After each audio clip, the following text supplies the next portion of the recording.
नमस्कार दोस्तों, स्वागत है आप सभी का सही गाड़ी चैनल पर। जैसा कि आप देख रहे हैं, आज है मेरे पास ओला S1 Pro और उनके उस गाड़ी के मालिक जिनका नाम है धनंजय। तो सबसे पहले स्वागत करते हैं धनंजय जी का कि आप चैनल पर आए। थैंक यू श्रृंगार फॉर होस्टिंग मी। और उनको धन्यवाद मैं करना चाहूँगा कि आज वो आप लोगों के साथ अपने एक्सपीरियंस शेयर करने वाले हैं। देखिए, बहुत सारे वीडियोस आपने यूट्यूब पर देख चुके होंगे कि गाड़ी में क्या फीचर्स है क्या नहीं है, लेकिन एक्चुअली एक ओनर, एक कस्टमर जो है वो ओला को किस तरीके से इस्तेमाल कर रहा है और उसे क्या परेशानियां आ रही हैं और कितना वो हैप्पी है अपने प्रोडक्ट के साथ, उसकी आज हम बात करेंगे। तो चलिए शुरू करते हैं। सब्सक्राइब का बटन यहाँ कहीं पर होगा, फटाफट सब्सक्राइब कर दो क्योंकि ऐसे ही वीडियोस आपके लिए और आते रहेंगे। सो सबसे पहले तो धनंजय जी मैं आपसे यही पूछूंगा जो मैं हर किसी ओनर से पूछता हूँ कि यही क्यों? या गुड क्वेश्चन। मुझे बाइक तो लेनी थी।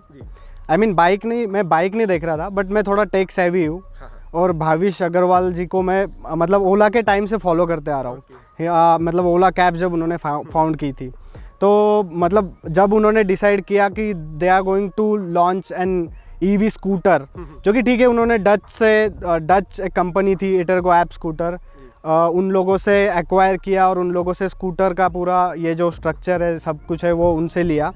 But they were going to launch an EV scooter in India. So currently अगर उस टाइम पे देख सकते हो तो बहुत बड़ा जो नाम बन चुका था ईवी स्कूटर के स्पेस में वो था एथर का। उसके कंपटीशन में बाकी जो थे दे वर नॉट लाइक, रेंज भी कम थी और ठीक ठाक थे, मतलब काइंड ऑफ ऐसे ही। तो इसको तगड़ा कंपटीशन देने के लिए मैं यही बोल सकता हूँ कि ओला वाज द जो लॉन्च हो रहा था। तो और एक सेकंड थिंग कि मैं थोड़ा टेक सेवी हूँ और ईवी को बहुत अच्छे से क्लोजली फॉलो करता हूँ, जैसे टेस्ला को, और फिर उसके बाद टाटा नेक्सॉन ईवी आई, फिर उसके पहले महिंद्रा E2 वो सब थोड़ी ये थी, कॉम्पैक्ट गाड़ियाँ थी, छोटी जो थी। ये देखो, मैं टेस्ला का बहुत बड़ा फ़ैन हूँ, इलॉन मस्क का भी। तो इंडिया में ऐसा कुछ हो रहा है तो I wanted to be part of it. Okay, so या that's why I decided to go with Ola. और वही सोचा कि ठीक है यार, ओला कैब्स वाला इतना स्टार्टअप हिट हो गया तो ऑब्वियस है ये भी हिट होगा ही। और उनके एम्बिशंस बहुत बड़े हैं। जैसे अगर आप देखोगे फ्यूचर फैक्ट्री एंड ऑल, जैसे हमने अभी विजिट किया है, कस्टमर डे था। हाँ, मैं आपके ट्विटर पे आपको देख रहा था। हाँ, तो कस्टमर डे था, तो it is like Tesla giga factory we can say. इतना बड़ा है, मतलब बहुत बड़ा है, बहुत बड़े स्केल पे ये लोग काम कर रहे हैं। तो या वही ट्रस्ट था। तो मैं पहले था कि जैसे हम कोई भी स्कूटर या कोई बाइक खरीदने जाते हैं तो वी गो फॉर रिव्यूज़, जो हम जाके शोरूम में देखते हैं वो सब इसके साथ नहीं था। ऑनलाइन बुक करना था। ये it is like a B2C company, ये B2C ही था, डायरेक्ट ब्रांड टू कस्टमर। तो वो लाइक थोड़ा ट्रस्टवर्दी इशू था कि यार मैं ले लूँ, फिर 1.5 लाख में मेरे इन्वेस्ट कर रहा हूँ, तो वो अगर बाद में कुछ इश्यूज आएंगे तो मैं तो हूँ, लेकिन मैं सोचा ठीक है, ट्रस्ट करके देखते हैं, बाद में देखा जाएगा। इंडियन स्टार्टअप है तो थोड़ा सा वहाँ पर भी अच्छा लगता है। हाँ, यस। तो मेड इन इंडिया है और इंडिया में बना रहे, ठीक है, प्रोटोटाइप बाहर से उठाया, बट बाकी सारी चीज़ें इंडिया में हो रही है। तो आई थॉट कि लेट्स गो विद देम। या अभी आपने कितना समय हुआ है चलाते हुए इस गाड़ी को और कितना चला चुके हैं? ओके, तो एक्चुअली मुझे 14 मार्च को डिलीवर हुई थी गाड़ी, और 14 मार्च से लेके आज तक मैं शायद से 2095 या 2090 किलोमीटर तक चला चुका हूँ। अच्छा, मतलब काफी ज्यादा आपने इसके साथ ट्रैवल किया है। तो एक चीज तो बनती है पूछने की, खर्चा कितना आया? क्योंकि सबसे पहला क्वेश्चन होता है, पेट्रोल प्राइसेस बढ़ रहे हैं अभी और ये ईवी है तो कितना बच गया है एक्चुअली? करंट के सिनेरियो में तो वही हो रहा है कि हर लोग वही पूछ रहे हैं कि भाई कितना देती है, क्योंकि यार पेट्रोल इतना बढ़ गया है, 122 123 पे था, अब तो कम हुआ है टैक्सेस की वजह से। But considering that fact, you tell me कि how much it would have costed me for 2000 kilometers comparing other ICE scooters like Activa और Jupiter और your Shine compare। हाँ, ओके। तो अगर मैं ऐसे कैलकुलेट करूँ 2000 के हिसाब से, मेरी गाड़ी 2 से ₹2.5 पर किलोमीटर चलती है। वो भी अगर मैं बहुत ज़्यादा करूँ, 60 का एवरेज पकड़ लूँ तो लगभग 4000 रुपये मेरे खर्च हो जाते हैं उसके ऊपर, 4 से 4500 रुपये 2000 किलोमीटर के लिए। और व्हाट अबाउट सर्विसिंग? 2000 चार्जेस अलग है। 2000 किलोमीटर पे ऑयलिंग करानी है, उसके बाद सर्विसिंग करानी है, तो वो चार्जेस लगभग 1500 के करीब मुझे आते हैं। ये मेरा अनुभव है। ओके, तो चीजें क्योंकि कुछ चेंज भी करनी पड़ती है। So you are saying that for 2000 kilometres you have आपने 4000 के ऊपर खर्चा किया ही, लगभग 5 से 6000 रुपए खर्च कर। ठीक है। तो coming to Ola, you won't be believing, I have only wasted my 500 rupees सिर्फ 500 रुपए मैं आपने आपको मेरे ऐप में पूरा इलेक्ट्रिसिटी का ऐप है मेरा, उस पे पूरा कैलकुलेशन है। सो ये एप्लीकेशन ओला की तरफ से मिला नहीं, है? ओला की तरफ से नहीं है, मैं एक्चुअली एक स्मार्ट प्लग यूज़ करता हूँ सिस्का का। तो उसके ऐप में पूरा मुझे कितनी इलेक्ट्रिसिटी कंज्यूम हुई, क्या हुआ, वो पूरा डिटेल मुझे मिलता है। तो जो मेरे घर पे इलेक्ट्रिसिटी बिल आता है तो उसके यूनिट के हिसाब से, लाइक कभी वो 7.9 रहता है या कभी 8.1, मतलब वैरी बिटवीन 7.5 टू 8.5। तो उसके हिसाब से मैं कैलकुलेशन करके मेरा रखता हूँ हिसाब कि ओला कितना ले रही है। और मेन 2000 किलोमीटर्स की जर्नी में मुझे ना इंजन ऑयल का झंझट हुआ, ना कोई अदर इश्यूज है। इंजन ऑयल का तो टेंशन है ही तो नहीं। मेरा मेंटेनेंस कॉस्ट तो कुछ नहीं था। Okay. तो यू कैन से लाइक 500 में मैं पूरा 2000 किलोमीटर्स कवर किया। सो मेंटेनेंस के बारे में पूछना चाहूंगा हाँ, कि हाँ। बाकी तो मैकेनिकल पार्ट्स हैं इसके अंदर कुछ, करेक्ट, हाँ। तो फिर उनका सर्विसिंग वगैरह ओला की तरफ से सही होता है और कितना कॉस्ट लग जाता है? यस, तो अभी के लिए तो मुझे स्कूटर में कोई इशू नहीं आ रहा है। तो ओला ने तो वैसे बोला है कि अगर आपको कुछ इशू आते हैं तो यू कैन, उनका भी कस्टमर सपोर्ट नंबर है, directly we can reach out to customer support, और वी कैन डायरेक्टली कॉल, और वो एक हमें सर्विस अरेंज करवा देते हैं। तो अभी तक तो कोई इशू नहीं है। ब्रेक पैड ही जो है वो मैकेनिकल चीज़ है इसमें, जो कि सर्विस पार्ट में आती है मेंटेनेंस में, तो वो भी अभी मेरे सही से है। और कमिंग टू वो एक ब्रेक पैड जो मैंने बोला, तो इसका सबसे बढ़िया है जो रीजन है। तो अगर मैं देखो, कंपेयर टू आईसी स्कूटर जो एक्टिवा, जुपिटर या जो हमारी पेट्रोल स्कूटर्स है, उसके कंपेयर टू इसे चलाने में थोड़ा अपना राइडिंग स्टाइल है वो थोड़ा अलग करना होता है। जैसे कि इसमें रीजन होता है, रीजन इन द सेंस कि अगर आपको पता है कि आगे रेड सिग्नल है, आपको पता है आपको जाके रुकना है, तो आपको वहां जाके ब्रेक लगाने की जरूरत नहीं है। आप पहले से आप एक्सीलरेटर छोड़ दो, या ऑटोमेटिक जाके रुक जाएगी।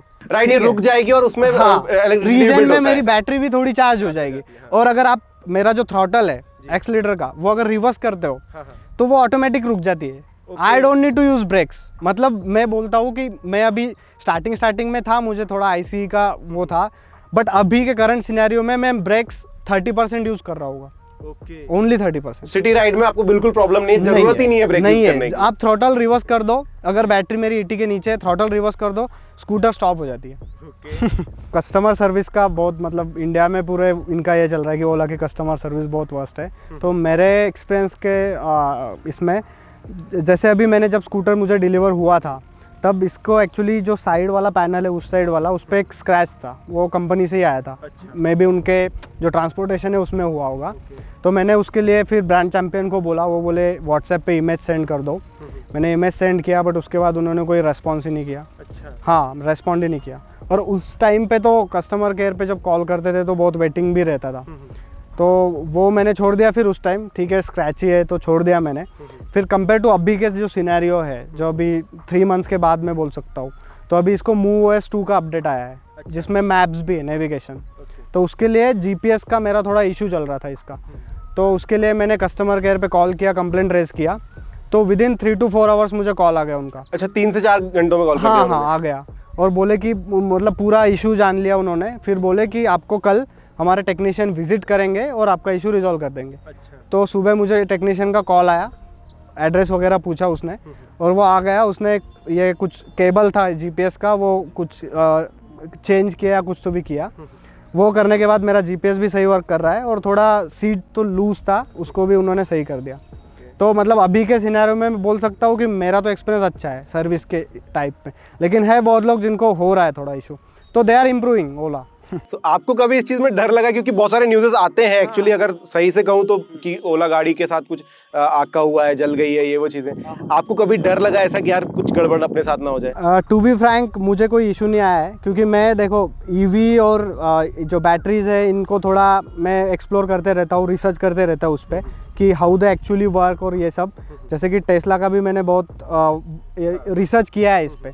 तो ठीक है यार, मतलब अभी स्टार्टअप है, नए चीज़ें कर रहे हैं, तो थोड़ा 1-2 इशू हो सकता है इसमें। जैसे आप सैमसंग भी देख सकते हो, आपकी इतनी बड़ी कंपनी है, तो भी उनका Note 7 का सीरीज़ पूरा फ्लॉप हो गया, फायर हो रहे थे लिटरली। फ्लाइट में Note 7 आप नहीं ले जा सकते थे। तो बट ओला का एक ही स्कूटर तो फायर हुआ है, ठीक है, दैट इज़ कंसिडरेबल थिंग। तो उसके बाद मुझे काइंड ऑफ वैसा कोई इशू नहीं आया, तो मैं ऐसा फील नहीं करता हूँ कोई। मैं कॉन्फिडेंटली ओला को चलाता हूँ। मैं देख रहा हूँ आपको कॉन्फिडेंस, क्योंकि अभी बारिश थोड़ा सा होने लगा है, उसके बाद भी आपको कोई टेंशन नहीं है इस बात का। अरे हाँ, coming to that point also कि बारिश बारिश में ओला क्या करेगा। अभी पूरा इलेक्ट्रॉनिक्स है, पूरा इलेक्ट्रिक ही है, तो मैं बोल सकता हूँ आपको, आप इसको बाढ़ में भी लेके जाओगे तो ये वर्क करेगा। अच्छा। अभी हमने ओला फ्यूचर फैक्ट्री विजिट किया, कस्टमर डे इवेंट था, हमें बुलाया था सबको। तो उसमें इनकी बैटरी पूरे एक कांच के इसमें बैटरी रखी थी पानी में, सबमर्ज थी बैटरी पानी में, और उसका कनेक्शन एक इसके हेडलाइट को दिया था और हेडलाइट रनिंग था। हाँ, तो मैं वो देख के तो बोल सकता हूँ कि बारिश में भी मुझे कोई इशू नहीं। इनफैक्ट जब अभी 2-3 दिन पहले बहुत ज़ोर से बारिश हुई थी ये साइड में, तो मैं बारिश में लेके भीगने निकल गया इसको कि चलो यार टेस्ट करते देखते क्या होता है।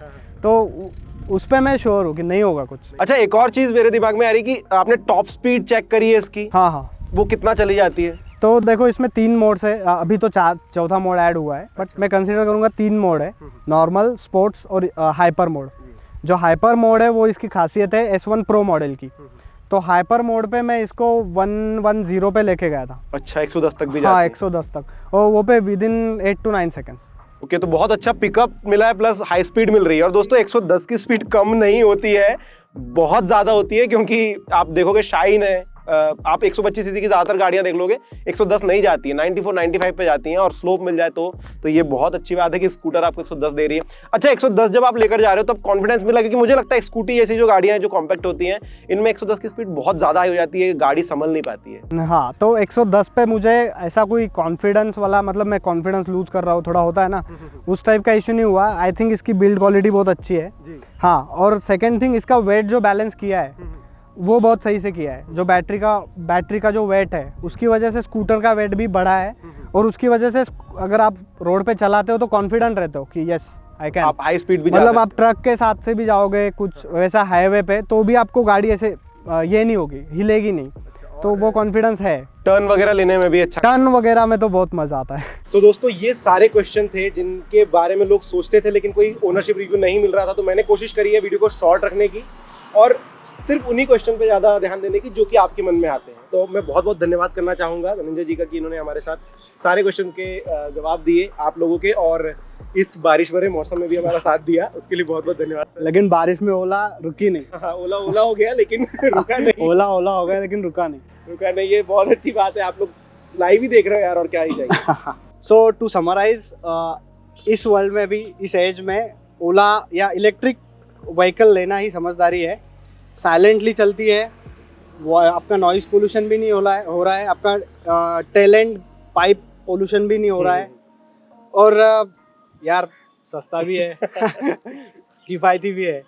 तो या टुगेदर हम लोग को अभी ICE एज को एंड करना है, इंटरनल कंबशन इंजिन्स को। So and ICE as.